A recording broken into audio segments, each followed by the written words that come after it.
Alô, pessoal. Eu não quero me meter mais na política do dia a dia, política brasileira do dia a dia, mas isso evidentemente não me impede de exercer a função normal de um analista filosófico, que é fazer uma análise lógica e semântica de certas frases que circulam atualmente. E eu escolhi esta frase: nós não podemos nos arriscar a ser um PT ao contrário. Esta frase tem aparecido em tudo quanto é lugar como se fosse, vamos dizer, uma revelação divina, um negócio de sabedoria. No entanto, é claro, não se pode saber o que é o contrário de uma coisa sem saber o que é a coisa. Portanto, nós temos que perguntar a quem usa essa frase: o que é o PT? O que você entende por PT? O que você quer dizer com PT? Evidentemente, a pessoa está se referindo a certas qualidades negativas que ela enxerga no PT, como, por exemplo, a de ser totalitário. Tá certo? Então, nós não podemos nos arriscar a ser totalitários como o PT. Mas esta dita neste sentido, esta frase tem algum sentido? Tem algum significado? Tem algum valor? O PT é um partido totalitário? É claro que não. Nenhum partido pode ser totalitário se ele não tem o poder total sobre o Estado. Essa é a definição do totalitarismo. Ou seja, um partido pode ter um ideal totalitário, pode ter uma meta totalitária, mas ele não pode ser totalitário enquanto ele ainda está disputando o poder e praticando a política dentro dos limites da democracia burguesa. Ele não pode ter nada de totalitário, nem mesmo internamente, porque se um partido começa a oprimir os seus próprios membros, ele os perde. Eles vão para a justiça e processam o partido. Então, xingar o PT de totalitário, bom, nós estamos xingando a sua meta, o seu ideal, e o fato de que ele apoia regimes efetivamente totalitários, como o regime de Cuba, né?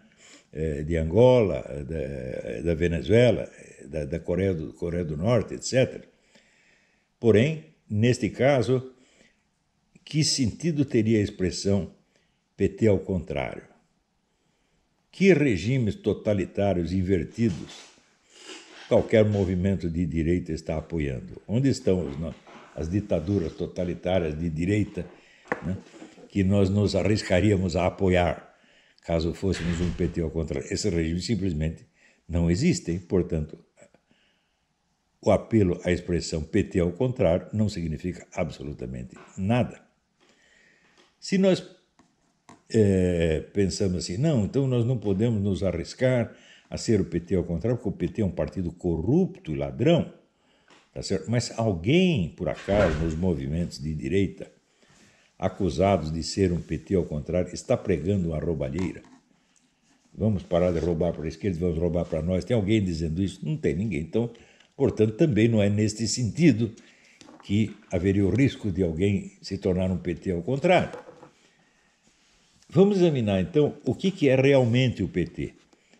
E vamos verificar se as pessoas que usam esta expressão têm alguma ideia do que seja o PT. Ora, desde logo, o PT é o partido que criou a maior organização política que já existiu no continente latino-americano, o Foro de São Paulo, uma organização que tem quase 200 partidos membros. O PT conseguiu articular, organizações criminosas com partidos legais, tá certo? De tal maneira que ninguém pode acusá-lo realmente de ser uma organização ilegal. Ele conseguiu fazer isso. Você acha que este partido é desprezível? Hã?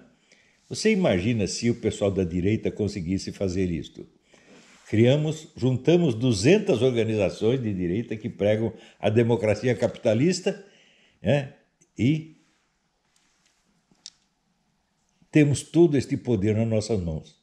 Você acha que seria ruim ser o PT ao contrário? Em segundo lugar, o PT dominou todas as universidades brasileiras e passa a sua doutrinação 24 horas por dia. Você acha que seria ruim você ter todas as universidades brasileiras pregando a democracia capitalista? Seria ruim nós termos o PT ao contrário? Em que sentido?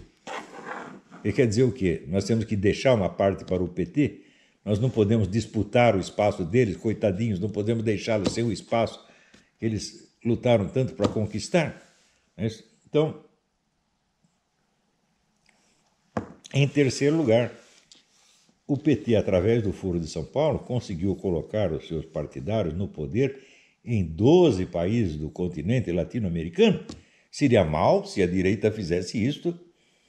Ou seja, se você diz que a direita não pode ser o PT ao contrário, isso quer dizer, a direita não pode ter um poder comparável ao que o PT teve. Ela não pode ter vamos dizer, a dominação cultural da extensão que o PT teve. E ela não pode alcançar sucesso em 12 países do continente. Então perceba, sobretudo, parece que essa frase apareceu sobretudo na boca da Janaína Pascoal. Pensa um pouco, Janaína, o que você está falando? Essa sua frase não é que ela está errada. Ela não tem nível suficiente para estar certa ou errada. Ela não quer dizer absolutamente nada. Ela é apenas um impressionismo verbal sem nenhum significado. Você pode impressionar com essa palavra pessoas bobas. Ora, tem outra coisa que o PT é. O PT é o herdeiro de uma tradição de 150 anos de movimento comunista. Ele absorveu 150 anos de discussões internas do movimento comunista. Discussões internas das quais participaram gênios da altura de Georg Lukács, Max Horkheimer, Karl Korsch e não sei mais quantos, Antônio Gramsci. E através disso foi que ele conseguiu obter a hegemonia cultural. Você acha que isso é pouco? Nós não deveríamos lutar para nós obtermos a hegemonia cultural? Nós temos que deixar tudo na mão deles? Ou nós devemos obter a hegemonia cultural partindo só de críticas superficiais ao PT, tá certo? Que saem da boca de pessoas que nunca estudaram nem marxismo, nem coisíssima nenhuma, tipo Kim Katakoquinho e outros, que são capazes de discutir com grêmios de colégio, pessoas de grêmios de colégio. Mas se você pegar um intelectual marxista e botar na frente dele, vai sair esmagado, Então, por exemplo, o nosso famoso Rodrigo Cocô Instantâneo foi discutir com o Ciro Gomes, que não é nenhum prêmio Nobel, e se deu muito mal. Eu nunca me dei mal discutindo com comunistas, por quê? Porque eu não os menosprezo. Eu os valorizo, estudo o que eles estudaram, e aí vou discutir. Agora, se você já entra assim, se fazendo de gostosona superior, vai discutir com eles, você vai se dar mal. Não pense que por ter tido muitos votos, você é uma líder. Não é.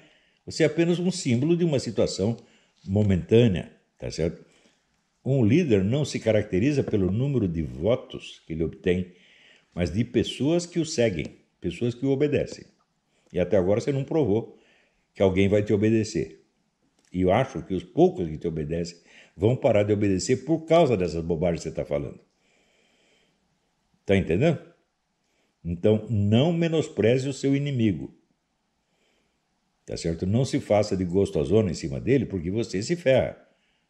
O PT já provou 1000 vezes a sua capacidade de se refazer, de sobreviver aos fracassos. Inclusive, 1964 foi um fracasso horrível de toda a esquerda. E eles não apenas sobreviveram, como conquistaram o poder, humilhando os seus antigos vencedores, como humilharam as Forças Armadas durante 35 anos. Humilharam ao ponto de chegar na frente do clube militar, cuspir na cara de generais e coronéis, e os generais e coronéis não fazem nada.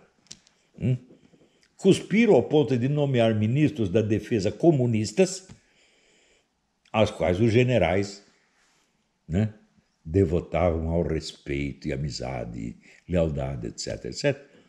Ou seja, eles não são burros. O que nós temos que fazer é o seguinte, tirando as características obviamente negativas do PT, como de ter um ideal totalitário, de ter roubado, nós devemos ser um PT ao contrário, sim, em tudo o que a atividade do PT teve de eficiente, de séria e de lógica, de racional. Então, não se faça de superior ao PT, porque você não é. O PT está cheio de gente mais qualificada do que você, sobretudo o pessoal que estudou marxismo, você nunca estudou nada disso aí, você não sabe o que é isso, não sabe o que está falando, tá certo? E essa expressão, meus filhos, é só palavras vazias. Então, gente que sobe na vida dizendo palavras vazias é gente vazia. Então, você não tem nada para dizer para ninguém.